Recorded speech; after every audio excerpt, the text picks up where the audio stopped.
Bienvenue dans Caput Mundi, le podcast qui parle de l'histoire de Rome, de sa fondation légendaire à sa chute.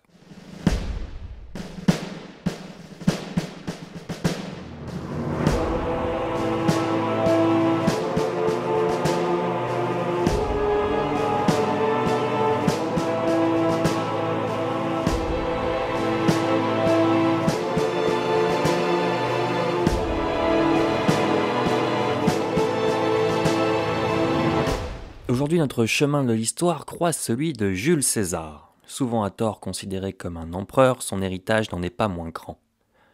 On ne peut pas dire que la postérité n'a pas fait les yeux doux à Jules César, référence culturelle centrale de l'histoire européenne. Il est présent dans nos films, dans nos bandes dessinées, dans nos idéologies politiques et dans notre vocabulaire. Nous ne pouvions pas continuer Caput Mundi en faisant l'impasse sur César, vous vous en doutez bien. Mais reprenons l'histoire pas à pas et rendons à César ce qui appartient vraiment à César. Aujourd'hui, je vais vous présenter César et sa plus grande œuvre militaire, la guerre des Gaules, objet de caricature par Goscinny et Uderzo, avant de conclure dans le prochain épisode sur les Ides de Mars, ce qui nous permettra de reprendre toute l'œuvre et l'héritage politique de César. Pour le récit d'aujourd'hui, je me suis bien évidemment inspiré de la guerre des Gaules de César lui-même et je me suis appuyé sur l'historien Christophe Badel et sa biographie de Jules César.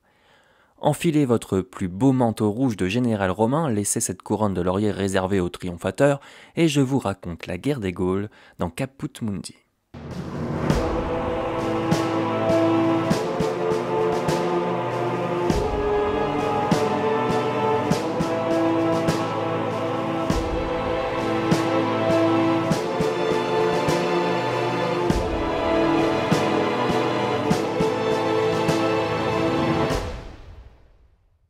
Jules César est né en l'an 100 avant notre ère. D'ailleurs, toutes les dates de ce récit s'entendent avant notre ère. Il est né en 100, mais c'est à partir de 69 que César commence sa véritable carrière politique. Cette année-là, il accède à une première magistrature, la questure, c'est-à-dire un magistrat responsable en gros des finances de l'État, et il entre au Sénat.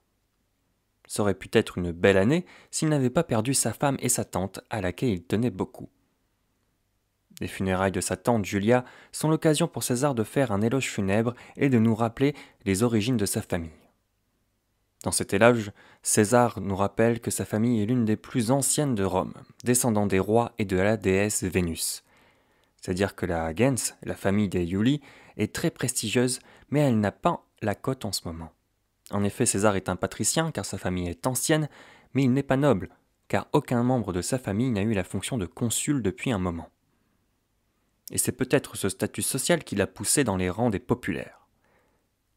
Ils sont en opposition avec les optimates. Il serait maladroit de comparer ces courants à des partis politiques, mais il y a une certaine ligne d'idées qui se dessine. C'est un héritage des Gracques dont nous avons parlé dans l'épisode précédent et qui tend à donner des avantages au peuple contre l'aristocratie. Les populaires sont à l'époque réunis derrière la figure de Crassus, dont César se rapproche. Crassus est un plébéien, mais sa famille est réputée très riche depuis plusieurs générations, et c'est sur cette richesse que s'appuie César pour nourrir ses ambitions politiques et militaires. Comprenez bien que César n'est pas du tout riche, il est même endetté. Et si vous voulez savoir ce que ça veut dire d'être riche à Rome, écoutez ces mots de Crassus lui-même. Un homme n'est pas riche tant qu'il ne peut pas lever sa propre armée. C'est un échange de bons procédés.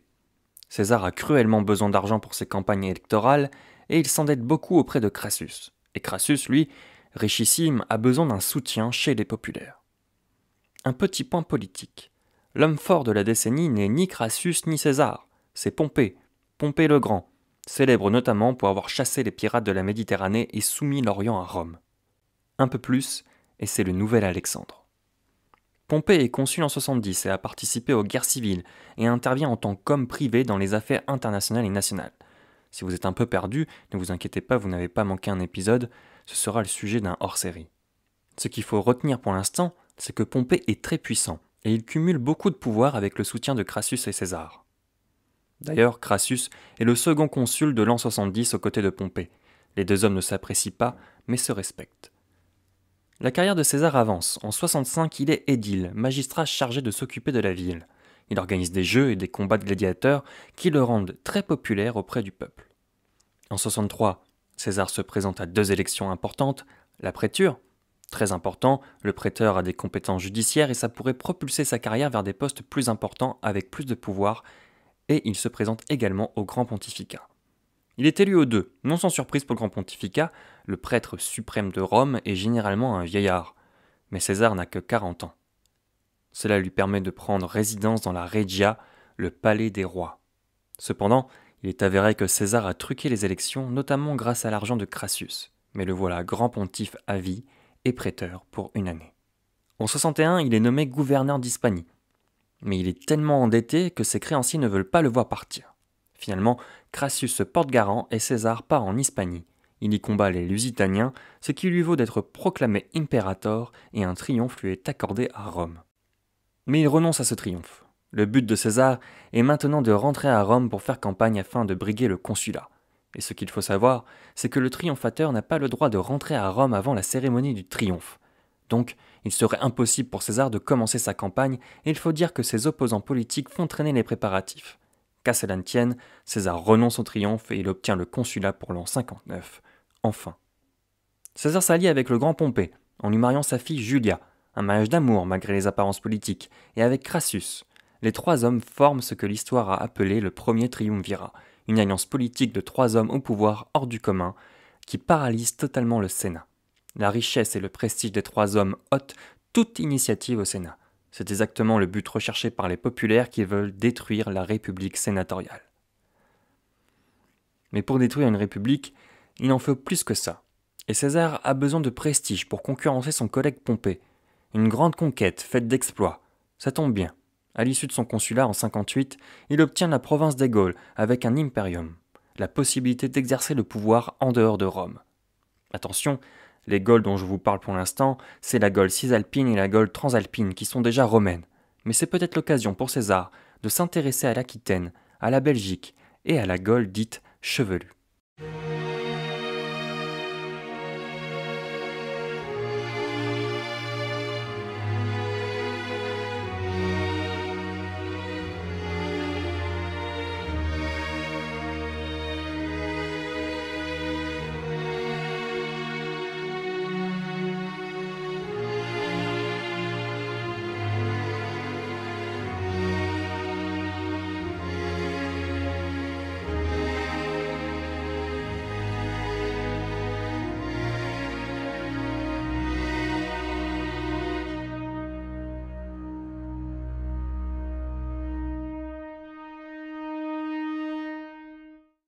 César obtient le gouvernement des Gaules pour une durée exceptionnelle de 5 ans, qui seront en réalité 10 ans de conquête.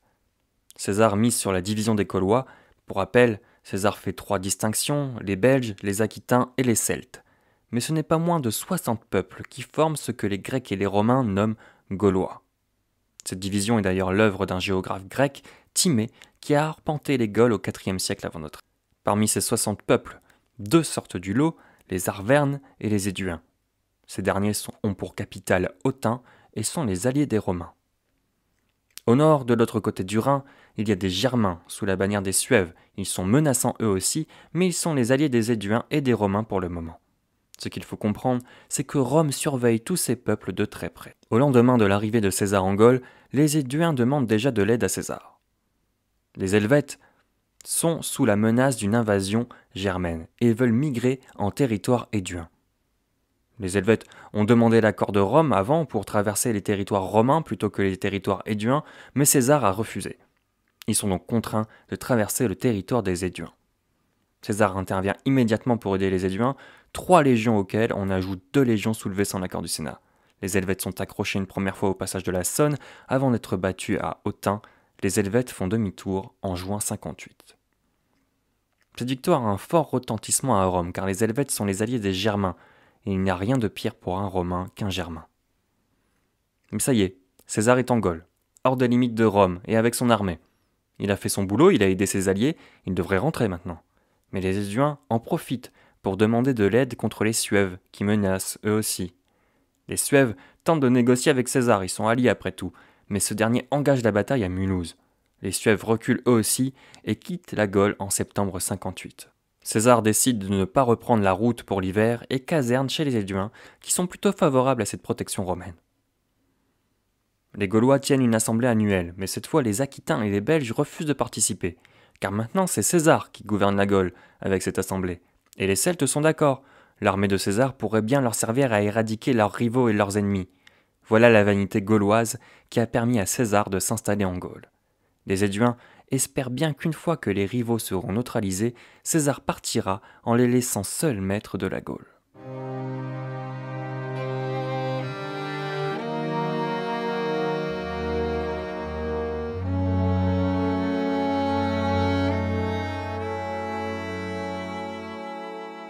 En 57, César part en Belgique. Les Belges sont les plus redoutables de tous les Gaulois que cette terre ait portée.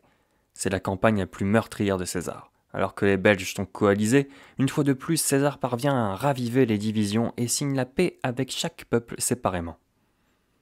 L'épilogue de cette campagne est la bataille de Sambre.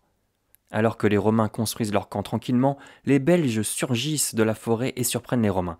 Ces derniers résistent, mais le terrain ne permet pas une organisation optimale des légions.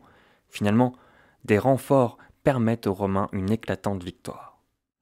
De l'autre côté, les Gaulois sont soumis par le légat de César, Crassus. Et César, lui, part en 56 pour l'Armorique, où il doit faire face aux Vénètes, un puissant peuple de navigateurs. D'ailleurs, les batailles navales sont difficiles. Nous sommes sur l'océan et les Romains ne maîtrisent pas la technologie navale pour naviguer sur l'océan. Les bateaux romains, des trirèmes ou autres, sont beaucoup trop bas. La conséquence en temps de guerre, c'est qu'ils sont la cible des bateaux ennemis beaucoup plus imposants. La parade est trouvée par les Romains, ils équipent leurs bateaux de faux destinés à couper les voiles des bateaux vénètes. Ces derniers se retrouvent sur des bateaux immobiles alors que les Romains avancent à la rame. En 56, toute la Gaule est occupée par les Romains. N'ayons pas peur des mots. Ce qui donne un excès de confiance à César et le pousse à des exploits. Entre 55 et 53, il franchit la Manche 2 fois. L'île de Bretagne est réputée riche en minerais et franchir la Manche marque les esprits des Romains. César repousse les limites du monde connu et visité par un Romain. César est sur le point d'égaler Alexandre le Grand. Mais c'est un coup pour rien. César a dû partir une première fois de l'île car les Romains n'avaient pas prévu le système des marées absent de Méditerranée et la deuxième fois parce qu'il manquait de temps. En 55, César intervient contre les Germains et franchit le Rhin. Il fait construire un pont sur le fleuve en seulement 10 jours. Les Germains évitent le combat, mais la victoire est quand même là pour César qui vient de faire une démonstration de force et marque encore une fois l'esprit des Romains en franchissant une nouvelle frontière. Le conte de fées commence à s'effriter pour les Gaulois, qui prennent peu à peu conscience qu'ils se sont fait avoir. César n'est pas un allié, c'est un occupant. La révolte gronde.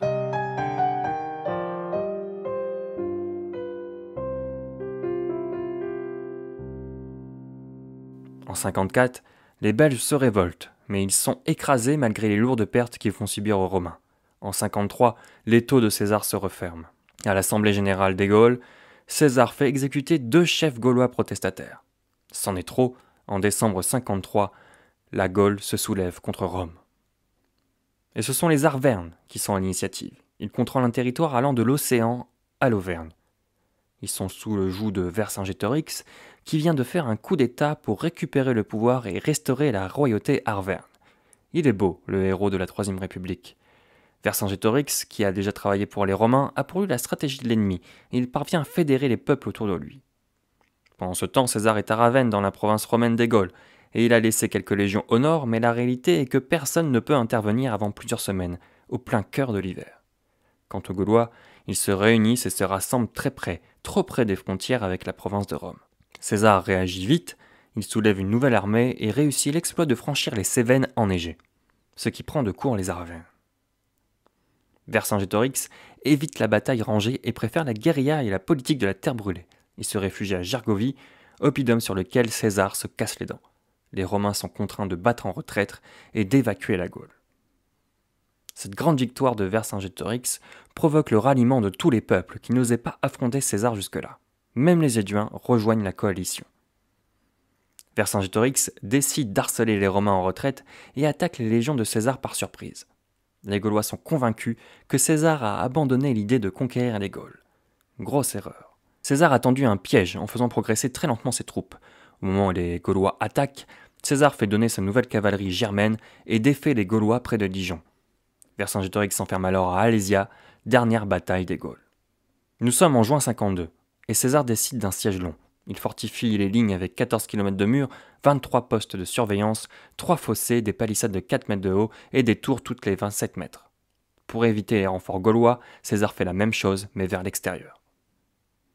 À Alésia, c'est la panique. Il n'y a que 30 jours de vivre. Vercingétorix expulse alors les femmes, les enfants, les malades et les vieillards pour avoir moins de bouches à nourrir. Il espère que César les recueillera en tant qu'esclaves. Mais non, César les laisse mourir de faim entre les 2 lignes de défense.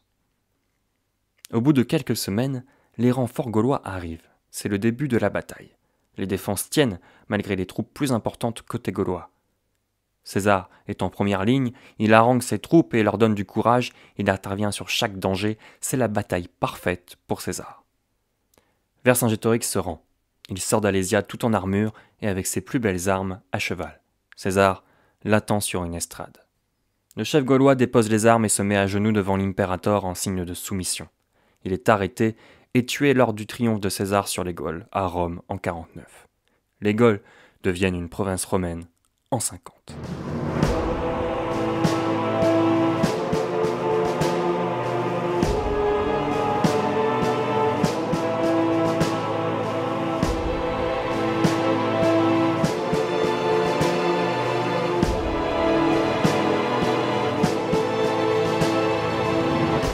Voilà la première partie de l'histoire de César et de la guerre des Gaules.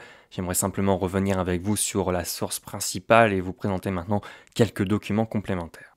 Nous avons la chance dans cette affaire d'avoir un écrit de la main de César, le commentaire sur la guerre des Gaules, qu'il faut nuancer au maximum. C'est une œuvre que l'on qualifierait aujourd'hui de propagande et c'est sûrement le cas. Ce livre est écrit pour les Romains de la part d'un Romain afin d'asseoir son pouvoir à Rome. Une si grande conquête que celle de la Gaule ne pouvait pas ne pas être racontée, et elle devait servir à des fins politiques. Il y a un récit de la guerre bien sûr, mais aussi une description des Gaules et des peuples à destination des Romains. César veut faire comprendre les dangers qu'il a pris et sa façon d'y faire face. Nous ne connaîtrons jamais le point de vue des Gaulois sur cette histoire, mais l'œuvre de César est déjà un bon départ. On peut se souvenir par exemple de la BD Le Papyrus de César, où les Gaulois se rendent compte que César a totalement effacé la résistance du village gaulois de son ouvrage, ce qui montre dans une note plus légère le point de vue de l'ouvrage romano-centré en faveur de César uniquement. À Rome, la guerre des Gaules a été retentissante, César a franchi la Manche et le Rhin, il a conquis les Gaules, navigué sur l'Atlantique et a tenu tête aux Germains. Il a fait une démonstration de tout le savoir-faire romain dans toute la Gaule. Mais il y a tout de même des opposants à cette guerre, notamment Caton, qui critique l'impérialisme romain, ce qui était inédit. Il y dénonce en outre le manque de fides de César. Vous savez, la guerre doit être juste à Rome et souvent César a dû attaquer des alliés de Rome pour parvenir à ses fins. Pour voyager dans la guerre des Gaules, vous pouvez vous rendre sur les sites d'Alésia et de Gergovie, où vous en apprendrez plus notamment sur l'incertitude qu'ont les historiens et archéologues à géolocaliser les sites de bataille. Enfin, je vous recommande de regarder sur YouTube la vidéo de Confession d'histoire sur la guerre des Gaules, avec un ton humoristique mais un sérieux scientifique exemplaire. N'hésitez pas à aller consulter également les dossiers complémentaires de l'épisode sur le site de Caput Mundi et à nous poser vos questions. Nous continuons l'aventure de César le 15 mars prochain pour l'épisode final de la première saison de Caput Mundi. Nous reviendrons avec un invité sur l'œuvre de César et son assassinat. Je vous dis à dans 2 semaines dans Caput Mundi.